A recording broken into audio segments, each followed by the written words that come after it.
good afternoon po sa inyong lahat mga ka-IDL. So itong unit natin, ito po yung ating jeepney type para sa Bohol din po, 4x4 na scrum. Bali itong side na po to mga ka-IDL, ito po yung hindi pa natin nababuff. Yan. Yan. So hindi pa to nababuff mga ka-IDL. So final tayo. So nagbabuff po sa atin si Resty. Yan. So ngayon po papakita ko po sa inyo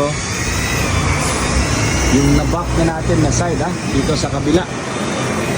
Yan. So ito tapos nito mag-buffing. Yan. Tapos James. So itong side na to, yan.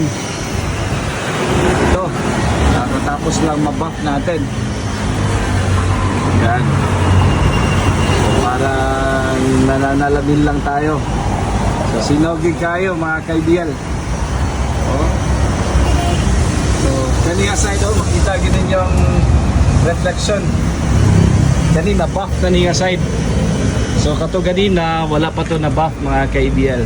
So before na to i-release ni siya, panan pag dinamo kanang applyan pa namo ni og wax. So sinaw gi kayo makita gyud. Murag na namin kita gyud ninyo. So yan po. So yan jeep po.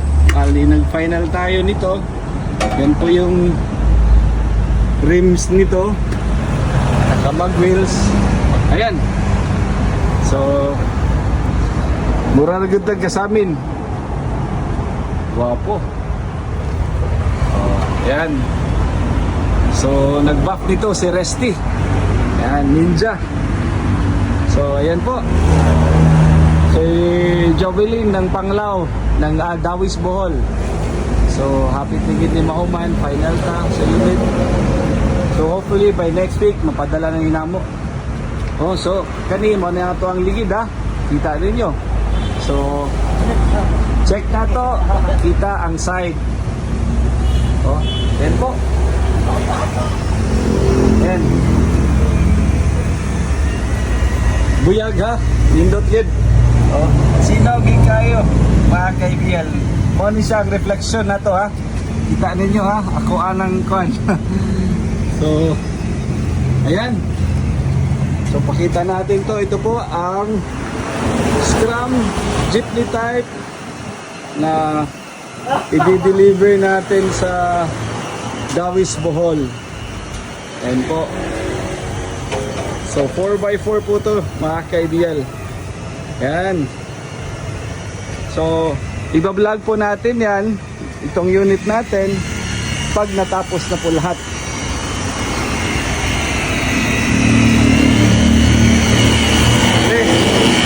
Wapo gili yung pagka-buff by sinawon na po kayo doon.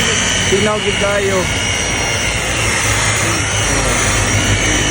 So yan.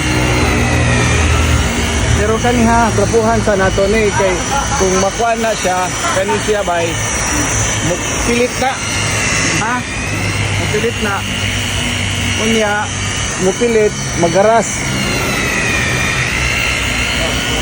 Ayan. So yan po na side, di pa yan nakabuff. But dito sa kabila, yan makikita nyo naman po. Ayan. Elias, okay ka lang diha? Elias si Elias Elias, andito si Elias namin kasama. So sir, yan. Maraming salamat po, Ma'am Jovelyn Bibera. So, hintayin niyo lang po itong unit natin dyan sa Dawis Bohol. Ito po ay passenger type. Lagyan pa natin to ng molye with spring sa likod. Ganda unit.